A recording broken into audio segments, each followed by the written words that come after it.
Morning students. कल हम पढ़े थे पार्ट्स ऑफ सब्जेक्ट और पार्ट्स ऑफ प्रेडिकेट का क्रम। आज कल एक 5 वाक्यों की एक्सरसाइज आपको कराई गई थी। आज दूसरी एक्सरसाइज है। क्वेश्चन है आपका, frame the correct sentences by reordering the words in the following. यही क्वेश्चन आता है आपके यहाँ। अब एक्सरसाइज के माध्यम से एक एक वाक्य को आप देखेंगे। पहला वाक्य है, all has money the he spent. इस वाक्य को हमको सही क्रम में लिख करके एक अर्थपूर्ण वाक्य बनाना है। तो इसमें सबसे पहले कल मैंने बताया था आपको कि वर्ब आप ढूंढेंगे। वर्ब में कौन लगा के क्वेश्चन करेंगे तो आपको सब्जेक्ट मिल जाएगा। वर्ब इसमें देखिए, all has money the he spent. Verb है इसमें स्पेंट। तो सभी पैसों को कौन खर्च कर रहा है? ही। वह हो गया इसका सब्जेक्ट। तो आंसर में नंबर 1 पर आ जाएगा ही। ही के बाद दूसरे नंबर पर आता है हेल्पिंग वर्ब। हेल्पिंग वर्ब आ गया इसमें हैज। He has. फिर उसके बाद मुख्य क्रिया आएगी स्पेंट। He has spent. अब बचा आपका ऑब्जेक्ट, क्या खर्च कर दिया? ऑल द मनी, सभी रुपयों को। He has spent all the money. ये आपका सही क्रम बन गया। ही सब्जेक्ट हो गया, has spent all the money A predicate हो गया। सही क्रम में वाक्य आपका बन गया।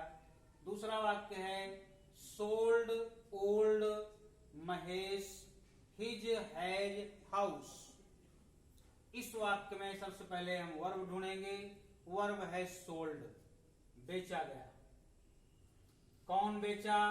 नाउन प्रोनाउन में आंसर आएगा उसका, तो उसमें हो जाएगा महेश। तो महेश को हम बनाएंगे सब्जेक्ट। ये हो गया महेश। महेश के बाद अब देखेंगे कि इसमें सहायक क्रिया कौन है। सहायक क्रिया sold old Mahesh his has house.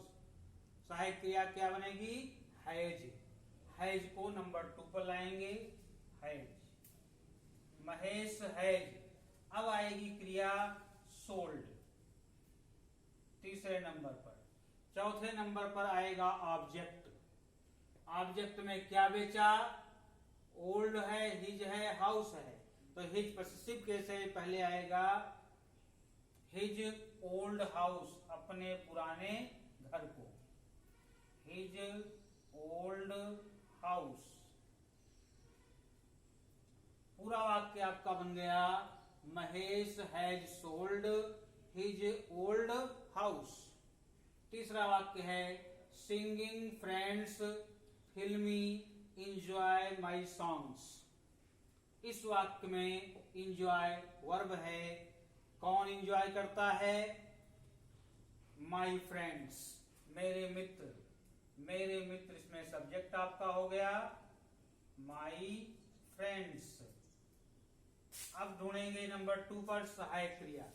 सहायक क्रिया इसमें सिंगिंग नहीं है, फ्रेंड्स नहीं है, फिल्मी भी नहीं है, एंजॉय नहीं है, माई नहीं है, सॉन्ग्स नहीं है। अर्थात इस वाक्य में कोई भी हेल्पिंग वर्ब नहीं है।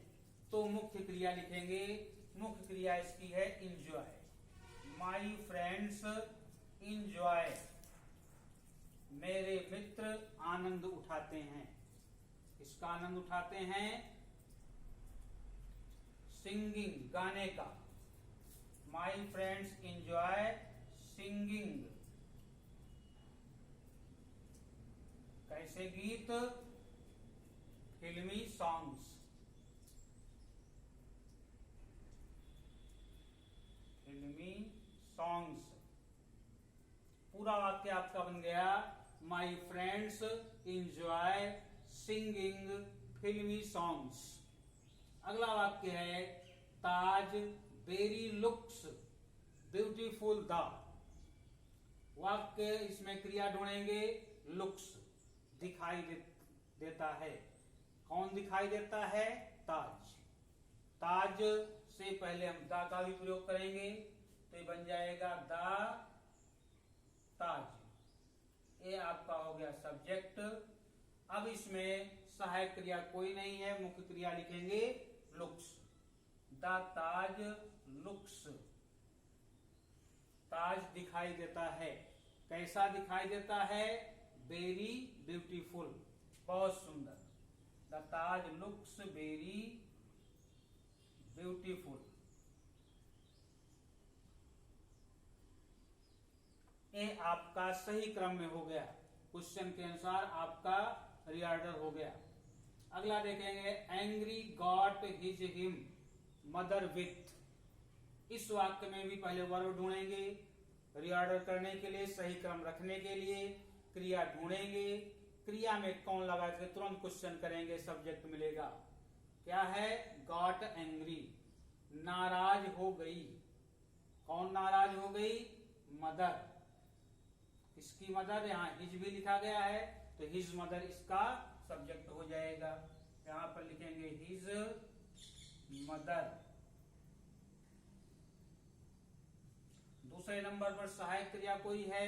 Angry got his him mother with. कोई भी सहायक क्रिया नहीं है।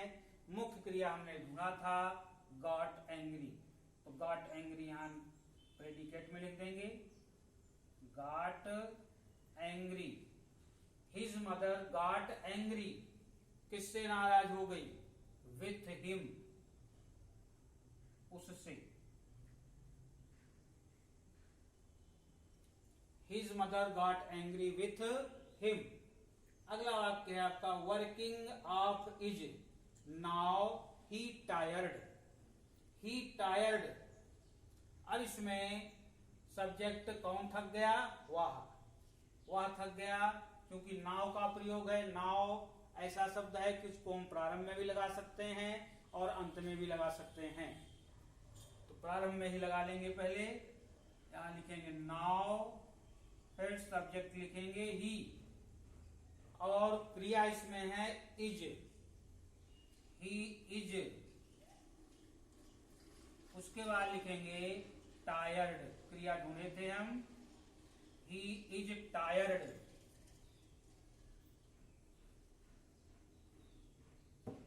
ही इज टायर्ड। किससे थक गया था? आप वर्किंग, काम करते हुए। He now he is tired of working. ये आपका रीऑर्डर हुआ।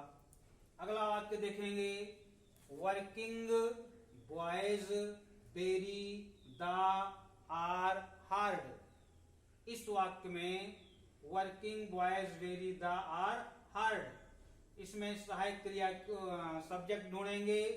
आर वर्किंग, काम कर रहे हैं। कौन काम कर रहे हैं? बॉयज। द बॉयज लिख देंगे, ये सब्जेक्ट बनेगा द बॉयज। सहायक क्रिया इसमें लेंगे आर।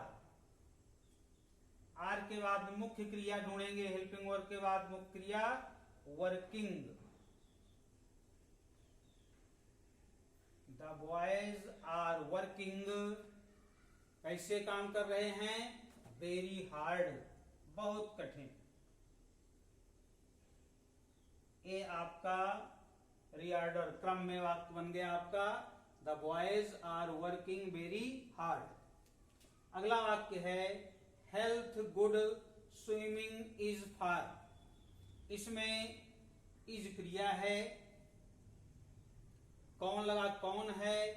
तो ऐसा इसमें कुछ नहीं मिलेगा, क्योंकि यह जीरंड से प्रारंभ होने वाला वाक्य है। स्विमिंग को हम सबसे पहले सब्जेक्ट के रूप में ले लेंगे, स्विमिंग।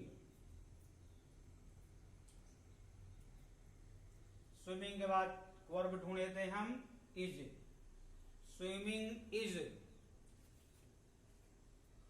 तैरना कैसा होता है? गुड। स्विमिंग इज गुड किसके लिए अच्छा होता है? For health. Swimming is good for health. ये आपका सही क्रम में वाक्य बन गया। Swimming is good for health. अगला वाक्य है best is policy the honesty. ऐसे वाक्य प्रायः कहावतों के रूप में आते हैं। इसमें ऑनेस्टी को सबसे पहले सब्जेक्ट के रूप में लेंगे, ऑनेस्टी, फिर क्रिया है इसमें इज, ऑनेस्टी इज, फिर बेस्ट लिखेंगे, बेस्ट सुपरलेटिव डिग्री है, सुपरलेटिव डिग्री से पहले द आर्टिकल का प्रयोग अवश्य होता है, तो यहाँ द का प्रयोग तीसरे नंबर पर हो जाएगा। ऑनेस्टी इज द, फिर लिखेंगे बेस्ट पॉलिसी, नीति, ईमानदारी सबसे अच्छी नीति होती है। ये आपका सही क्रम में वाक्य बन गया। अगला वाक्य है life not bed roses of is a. इस वाक्य में आपको क्रिया मिलेगी इज, है, और नॉट का है, निगेटिव सेंटेंस है, तो लाइफ सब्जेक्ट के रूप में आ रहा है। ये भी एक कहावत के रूप में है, लाइफ इज नॉट, जीवन नहीं है, a bed of roses, a bed of roses. Life is not a bed of roses. ए आपका सही क्रम में वाक्य बन गया। अगला है themselves help those who helps God। दो तरीके का वाक्य है, दो इसमें सब्जेक्ट आएंगे, दो प्रकार की क्रियाएं होंगी। इसमें गॉड कौन सहायता करता है? ईश्वर। गॉड हेल्प्स दोज, ईश्वर उनकी सहायता करता है, हु हेल्प देमसेल्व्स, जो स्वयं की सहायता करते हैं। Who help themselves,